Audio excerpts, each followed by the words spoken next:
नमस्कार, एक बार फिर आपका स्वागत है जनता समाचार के खास बुलेटिन में, जिसमें हम बात करेंगे किसानों के आंदोलन की और आंदोलन से जुड़े हुए कुछ तथ्यों की।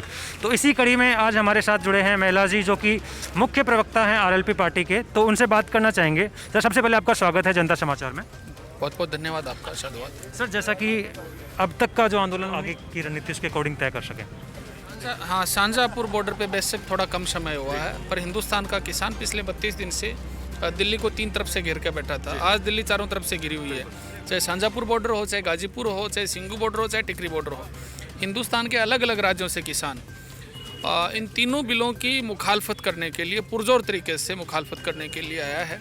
40 से ज़्यादा हमारे किसान भाई शहीद हो गए हैं, और उसके बाद भी मोदी और शाह जी की जोड़ी पे जूं तक नहीं रेंगना इस बात को इंगित करता है कि हिंदुस्तान के किसान को किस तरीके से इन्होंने पार्टियों में बांट के रखा हुआ है।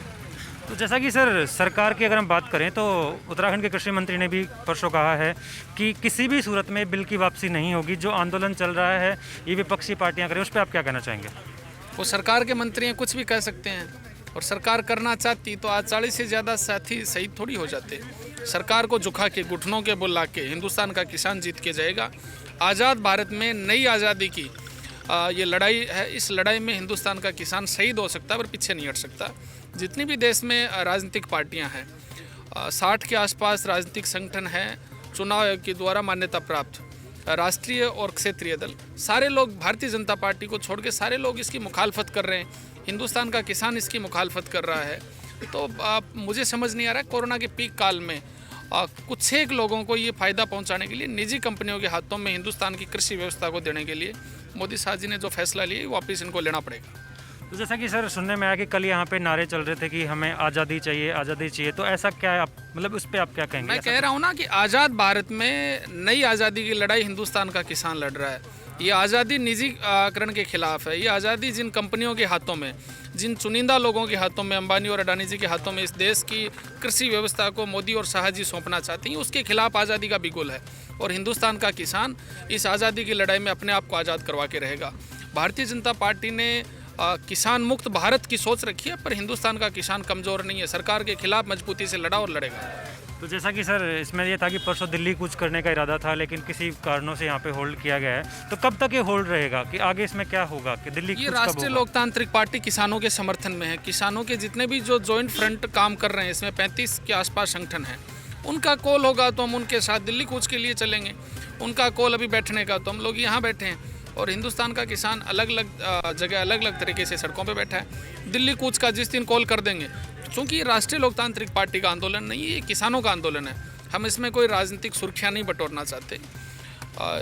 जितने भी जो किसान संगठन हो, बैठ के यूनाइट फैसला लेंगे, उसमें हम लोग साथ हैं। सारी पॉलिटिकली पार्टियों में काम करने वाले लोग, 36वीं बिरादरी के किसान एक साथ होकर गैर राजनीतिक रूप से, और भारतीय जनता पार्टी के दोनों नेताओं के खिलाफ, केंद्रीय मंत्री के खिलाफ, इन तीनों काले कानूनों के खिलाफ मजबूती से लड़ाई लड़ने का काम कर रहे हैं, बिना किसी पॉलिटिकली पार्टियों में बंटे हुए।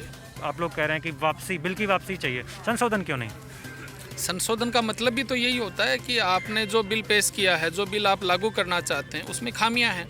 देश की सरकार ये मान रही है, 50% से ज़्यादा संशोधन करने को तैयार है। इसका मतलब है कि उस बिलों में खामियां हैं। इस बात को आप तय मान के चलिएगा कि निजी कंपनियों के हाथों में आप कृषि व्यवस्था को संभलवा दोगे, तो कंपनियां खुद के हित में काम करती हैं, और सरकारें आम आवाम के हित में काम करती हैं। सरकारों ने चाहे BPCL है, चाहे BSNL है, चाहे रेलवेज हैं, चाहे एयरपोर्ट्स हैं, सबको प्राइवेटाइजेशन की तरफ धकेल के, और अब एग्रीकल्चर व्यवस्था को भी निजी कंपनियों के हाथों में देके सरकार ये चाहती है कि ये कंपनियां किसानों का भला कर देंगी। सरकार नहीं कर पाई तो कंपनियां क्या कैसे कर देंगी? कंपनियां तो खुद का भला कर सकती हैं। अब हिंदुस्तान के किसान को बेवकूफ़ बना रही हैं। तो मैं तो आपके माध्यम से इतना कहना चाहता हूं कि देश का किसान भोला जरूर है, पर बेवकूफ़ नहीं है। निजी कंपनियों के हाथों में कृषि व्यवस्था को संभलवा के, और हिंदुस्तान की सरकार उससे बचना चाहती है, पर हमें ये कतई बर्दाश्त नहीं है। ये कब तक डटे रहने का आप लोगों का इरादा है? बहुत लंबी लड़ाई की सोच के हैं। जब तक देश की सरकार तीनों काले कानून वापस नहीं ले लेती है। हमारे पास 2 रास्ते हैं, या शहीद होके जाएंगे या जीत के जाएंगे। तो सर, आप हमारे माध्यम से देश की जनता से, देश के किसानों से कुछ अपील करना चाहेंगे, कुछ कहना चाहेंगे? मेरी आपके माध्यम से यही अपील है कि जो लोग घरों में बैठे हैं, या भारतीय जनता पार्टी ने जो अलग अलग तरीके के कूतर्क दिए हैं, उनकी साजिशों में कहीं ना आ जाएं, और सारे लोग दिल्ली दरबार को घेरने के लिए सड़कों पे आने का काम करें, चाहे शाहजहाँपुर बॉर्डर हो, चाहे गाजीपुर हो, चाहे सिंगू टिकरी बॉर्डर हो। अपने अपने माध्यम से देश की सरकार की पुरजोर तरीके से इन तीनों बिलों के विरोध में मुखालफत करने का काम करें। तो जैसा कि महिला जी ने बताया कि कुछ भी हो जाए, आज देश का जवान और किसान दोनों सड़कों पे है और कुछ भी हो जाए वो पीछे हटने वाले नहीं हैं। तो अभी इसमें आगे देखते हैं कि सरकार झुकती है या क्या होता है। तब तक के लिए बने रहिए जनता। अगर आप हमारे न्यूज चैनल को सोशल मीडिया के फेसबुक पेज पर देख रहे हैं तो इसे लाइक करें, और अगर यूट्यूब चैनल पर देख रहे हैं तो आज ही हमारा चैनल सब्सक्राइब करें व बेल आइकन दबाएं। धन्यवाद।